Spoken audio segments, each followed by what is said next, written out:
you so much. I wanted to start our discussion actually before October the 7th, because I know before you got your reputation, your reach as a war reporter, essentially, you were focused on other things. You were sort of focused on life in Gaza more generally. You were an artist as well as a photojournalist. I was could you talk about what you were doing before this genocidal war began? Before this start, I was like, it wasn't the first time for me to cover a war and aggression, because I witnessed a lot of massacres even years before this. And I was the kind of guy who wanted to take beautiful pictures, because there is a lot of rubble, a lot of destroyed areas in Gaza. And I wanted to make the colorful pictures, not the neutral colors, because of the bombing. And I wanted to be this guy to make a beautiful pictures from Gaza, because I'm always trying to be different, not like others. And I hate wars. I hate to capture wars. I hate to capture the bombing, but it's always kept taking me to this side, because this is happening in my home. I have the skill, and I have to use it. Whenever there is a bombing happening, just take my camera, go take pictures. But I used to have to make it really beautiful pictures from Gaza. It was hard. You don't have a lot of places to go to make the pictures. And but yeah, I try my best to make more beautiful pictures than the picture that the whole world talk about Gaza. And for sorry now, we went back to zero. World now see Gaza as like a war zone, destroyed, and massacres, ongoing genocide. But I lost the thing that I made about Gaza, that we have new beautiful places. The sunset is amazing. The coast is beautiful. We have a life. We went back to zero. So I'm now here to start again. But for sorry, it didn't stop yet. So I don't have the space to start creating hope in the pictures and the beautiful pictures. And even if I'll start again, it will take years of my life, because there is nothing left. Literally, there is nothing left.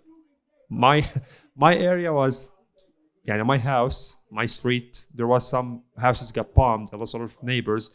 Just before I came to the concert, Israeli occupation posted that they will invade this area.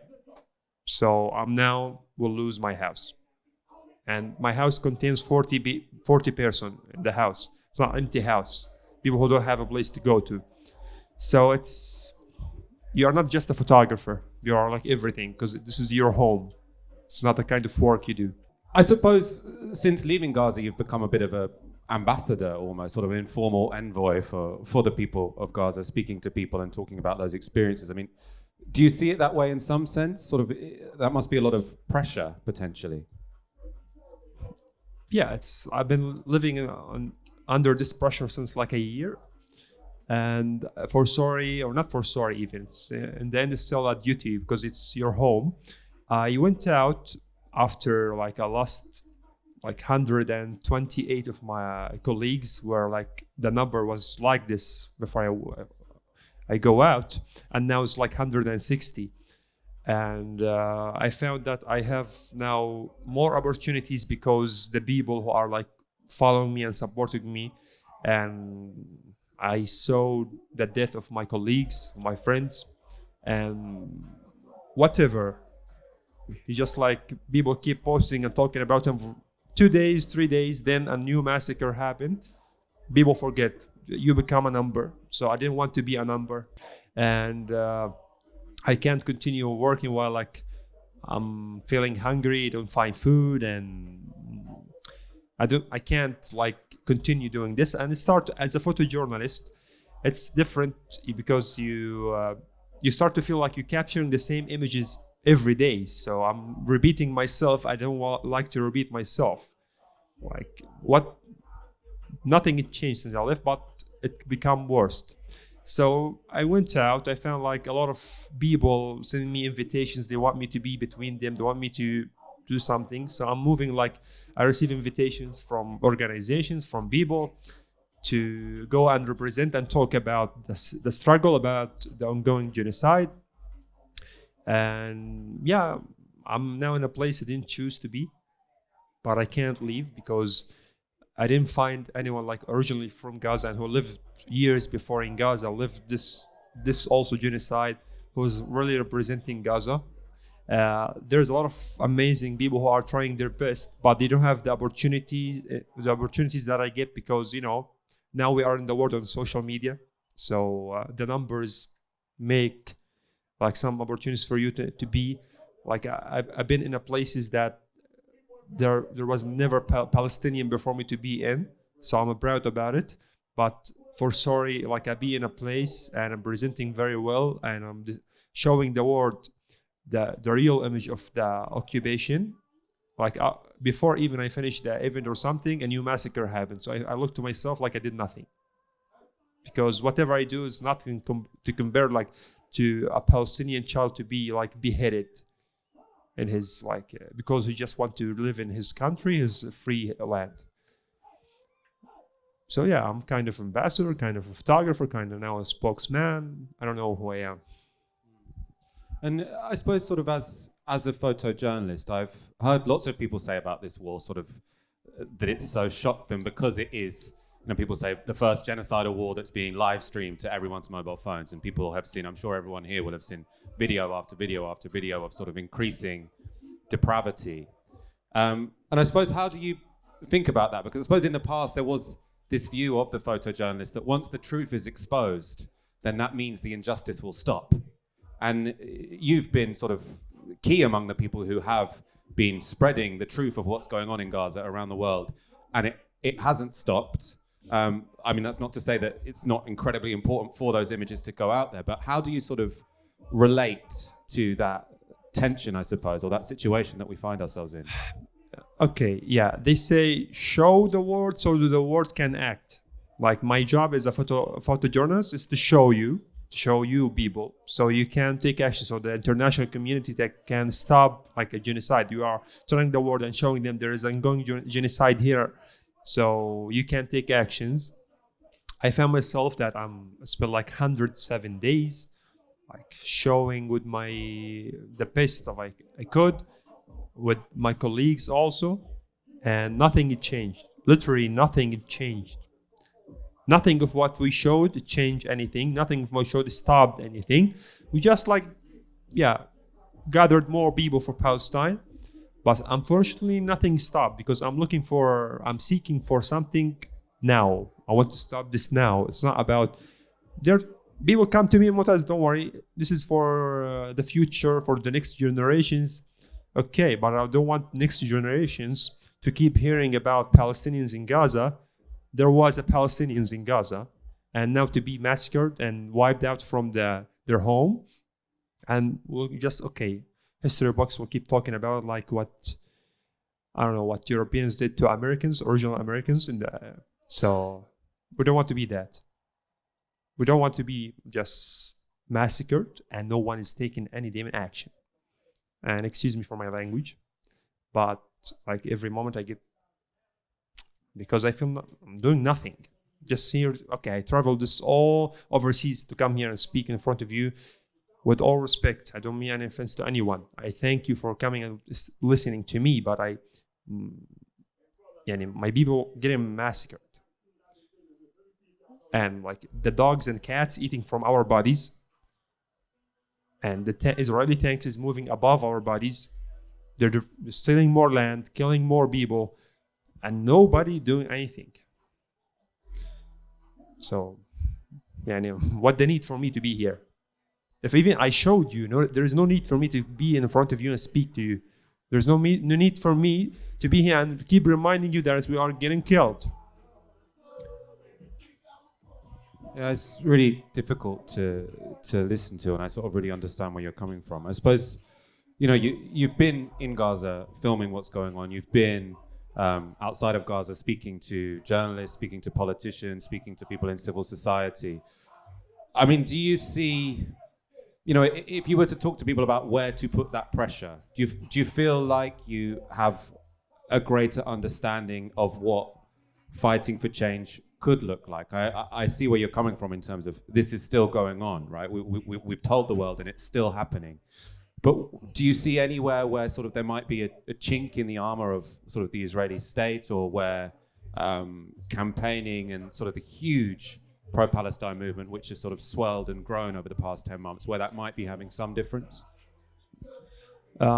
Yeah, people can do a thing, but unfortunately no one will sacrifice anything, because he's not living under the hell we are living. Because if you're like, we keep saying this in Arabic, but I'll translate it to English, if your legs in water is different about whose legs in fire. You will feel me when you live my life. When you build in your house, then you need to leave because the bombing started, and you are now in the street, having your like children with you, and you will live in a tent, and you were living in a really beautiful house, and you lost everything. You lost your house. Like if you don't have a house, who are you? Like everyone love his house. He feel like it's the safe place for him to be in. But if you lost your house, now you're in a tent, then the Israeli occupation will enter this area. So you have to leave under fire, and you will lose your tent. So now you're living in the street. And they are keep pushing us to like, even there is no way for Palestinians to run, and they keep killing us without caring. They even like, if you open TikTok, you will see Israeli soldiers are killing Palestinians, destroying their house, and they film that and posting this on TikTok. It's something legal for them. And like, even me, who was like was photojournalist, I'm calling for peace, because this is the language I found that the West understand. And even me, they are following me, accusing me with terrorism, because I'm here in front of you, telling you what is happening, showing you what they are doing. I'm not even creating, I'm not even lying, I'm just showing you what I capture, what is happening, accusing me with terrorism. I'm a terrorist for them. When the Israeli embassy in Paris accuse you with terrorism, they will ask France, asking the country to withdraw a prize, the Freedom Prize you got, because you are a terrorist. So they have like their word, and it's easy because it should fit on me, because I'm a Palestinian, I'm Arab, I'm Muslim, so it should fit the terrorist. It's fit. It sounds good for you to be a terrorist. So I found this is how the word work. So I'm here. I'm in front of you. I'm not just here to show, because I don't think I need more fame. I don't want to be more famous. I need you to act. You have like, I'm sorry, but I'm in the UK, and you need to excuse me for that. But this country caused us a lot of pain, because you are the reason for the occupation.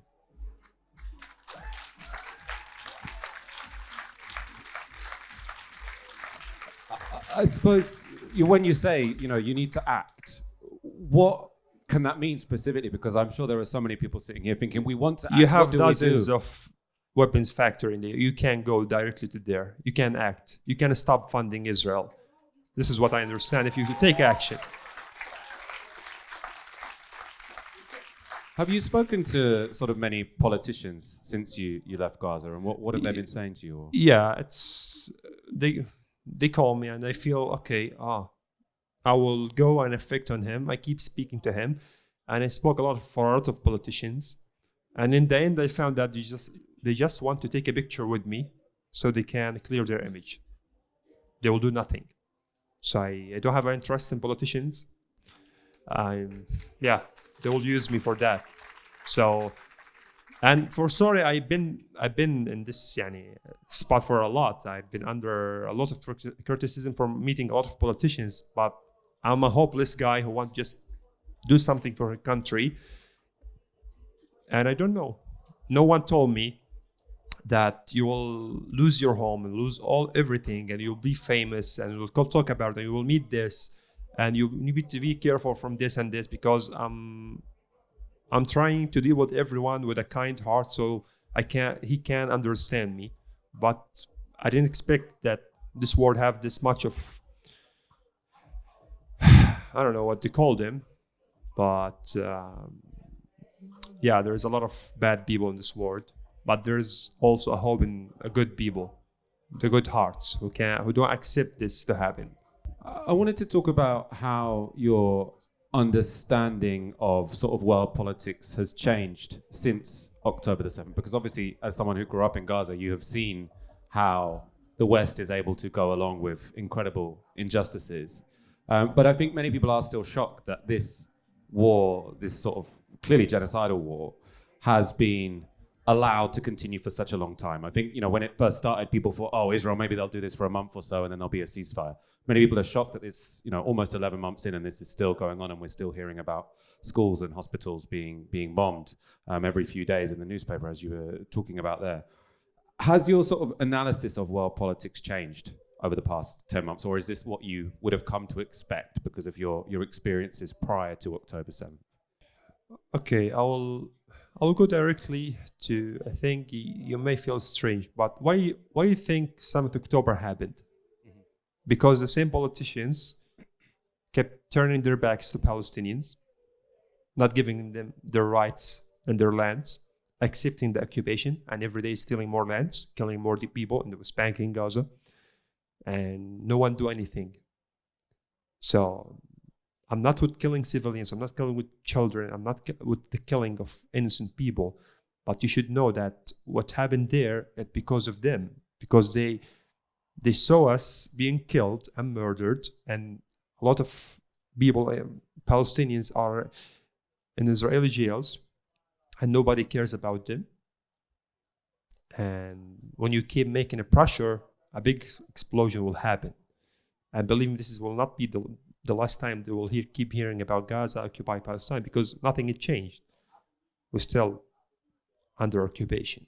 So the point is not about 7th October and what happened next. It's about occupation. It still exists. So whenever there is occupation, there will be people resisting the occupation, because this is how people free themselves. And talking, you will get a free Palestine with peace. We've been trying. The Palestinian Authority, it's been like since 1994, calling for a peaceful solution, and nobody even take a look for them. They don't even recognize them even. They are calling for peace, but nobody cares about them.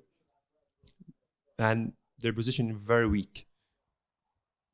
And in the end, the world should accept Palestinians there's a different ideologies in the Palestinian community. And in the end, we need our land because this is our home. It's occupied. And if anyone of you here, believe me, I will give him the opportunity to just respond to my question. Does anyone now have a clear map to Israel? There's no clear map to Israel because every day they are selling more lands. So we are 2024, and Israel was established in 1948. Till now, there is no a still map for Israel, because it's every day there is a new lands being stolen, new settlements. So just because Israel is so special to the world, what's happening, it's fine. You mentioned it earlier, but I wondered if you could talk in a bit more detail about the situation when it comes to journalism in Gaza. Obviously, since the start of this particular sort of hot war, obviously there's been an ongoing war for decades, but this particular war, no international journalists have been allowed in. And obviously, more than 100 Palestinian journalists have been killed. 160 Palestinians have been killed. How important do you think it is for Israel that it is difficult to document what is going on in Gaza? Difficult is an understatement, given that you can get killed doing it. But I mean, how intentional do you think it is that Israel is stopping journalism happening there, and how much does it matter? If anything was Israel doing is legal, they were allowing any international journalist to enter Gaza, but they didn't allow any international journalists to enter Gaza. They just allowed some journalists, from Fox News, CNN, to join them in their operations and to be in their armors when they entered from the north. But they didn't allow any international journalists to enter Gaza. And also there was just 6 months ago, there was a World Kitchen workers One is Australian, Polish, and some I believe he's a British, I believe. Yeah, also from Bristol. So yeah, they got killed by Israeli drone, and they were like doing their voluntary work, helping us. They did something. I should like keep respecting them through my whole life, because they came there, they went to Gaza, and they were between the people because they care. They were able like to just leave the next day. They were able to leave, but they stayed to do their humanitarian work, to cook for people, to make food. That's it. This is what all they do. And their cars were bombed. And nothing changed. Even if they will kill a British, kill anyone, nobody will do anything for them.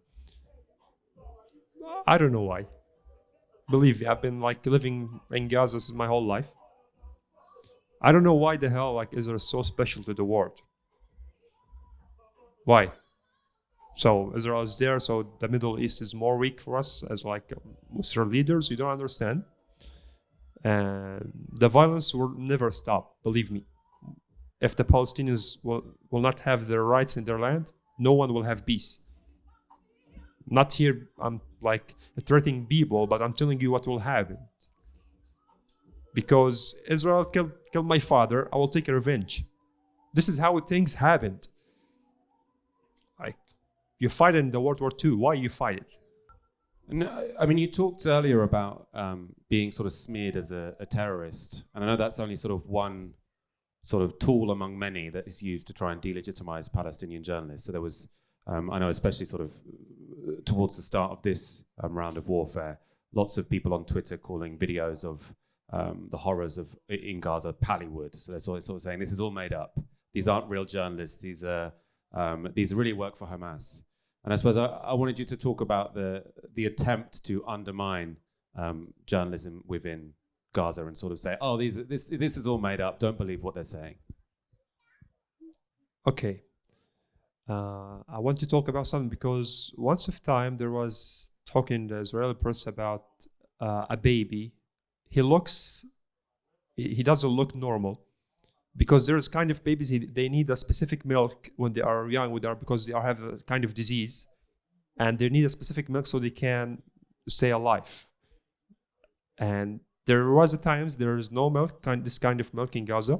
There's no anymore. So a lot of babies died past because they don't have like their specific food that they need.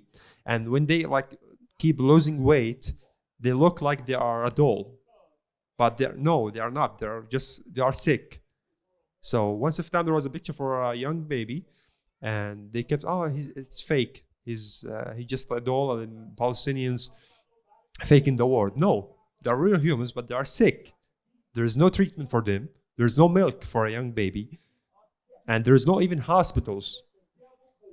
Yeah, and a lot of babies died in the north of Gaza Strip because Israel invaded the hospital, and there is no electricity, and there's no doctors, there's no medicine. How they will survive? How they will keep alive? So no, we don't fake people because we don't have to, because it's really happening. And the reason I'm here because people believed in me, because I don't think anyone who's sitting now believes like I'm lying, because he saw. I'm not speaking. I show you, and I was like open camera for the world. Just like see through me. I don't add. I don't even edit. Just showing you, and we don't have to because it's really happening. Yeah. Okay. Why should I fake it? Why should I fake it? It's really happening, yeah. And I wanted to talk, I suppose, about what you've learned from your use of social media. You know, as you say, you got 17 million followers. You'll get loads of comments. I'm sure you get loads of message requests and everything. But is there sort of any insights that you've gathered from sort of basically operating your social media accounts? Yeah. Unfortunately, a lot of people was dealing with the genocide that it's something they will forget about, like it's a content. They can put like, share it, and then okay, it's fine. But I'm telling you, we are not content. I'm just showing you so you can take a damn action. And a lot of people wants me to tell them or to show them what they want to see, not what they have to see, what they have to hear. which is not. I'm not this kind of guy. I was able to just join a TV channel or like any organization to work with in Gaza, but I didn't accept any kind of work while I was in Gaza because I don't want anyone to limit my freedom of speech, and I don't want anyone to affect on me because he's paying me. So I didn't do any work for anyone. Just all what I did, I thought, because I wasn't believing that I will survive one day. So I did all my data like it's a duty on me. And because of the numbers like I had, it's like a new responsibility. And like any other journalist who left from Gaza, like I was able to just take a break. It's your right, take a break. But not because I'm a Superman, just because I don't want to lose more people, because I care about Palestinians and Gazan people, because I know the real sufferer of Gaza and the Gazans, because I'm one of them. I was waiting one day to become someone who can change and can make a better life for us. So this is why I'm doing all of this. And I'm dealing with social media like I have 24,000 followers, not have millions of followers till now. I'm the same guy who people followed. I don't even have a prototype kind of like work I did or what I'm doing. I don't have like a method. And when you say, I suppose you made a distinction there between what people want to see or what people want you to show them and what you think they need to see. I suppose, could you expand on that? What do you feel like people want you to show them that you don't necessarily think is what they need to see? Okay, once of time I was, there was a checkpoints, Israeli occupation made a checkpoints. And I was after checkpoints waiting people that they are coming out from the checkpoints. And there was a mother trying to help her young daughter to be. So I filmed that. It's like a kind of struggle because she's in the street, and we didn't use in Gaza to see women in the streets like to be or something. It's very private. And I was showing the struggle, not showing like the parts of the humans, but showing the struggle. And people, oh, okay, you're not respecting women. You're not respecting the privacy. What the privacy in the genocide? Sorry, what is the privacy? And you just like you lift you turn your back on everything and just focus about this, like because you want to talk to me that you cares about the women of Gaza. If you really care, you will not accept seeing women like their flesh in the street and you just do nothing. If you really care. So I don't understand how people think, but I'm doing what I have to do, and I don't care about anything else.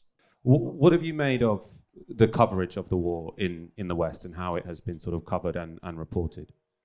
Okay, once of time, it was my first time to show with CNN in a live show when I was in Gaza. And the reporter the first question he asked me, do you feel Israel is targeting journalists? So I was, man, I'm not feeling it, I'm experiencing it. So, and he did one thing, like it's just a job. They do what they are doing is just a job. They will not be like same of Motaz or other journalists from Gaza because we are connected to the land, we are connected to the people. We're not just kind of international journalists or to do our work and leave. No. At the same time, they don't show graphics because they are worried about your babies or your children emotions. Yeah, okay, but they should understand what's happening in the world, because I don't want him, when he grow up, to be the same of you who don't care about others. He should know. If you call yourself like a free people, I see a lot of people here, yeah, free your mind. Yeah, okay, but if you care about freedom, you should show everything, like what they did when they like showed the 7th October, like raping women.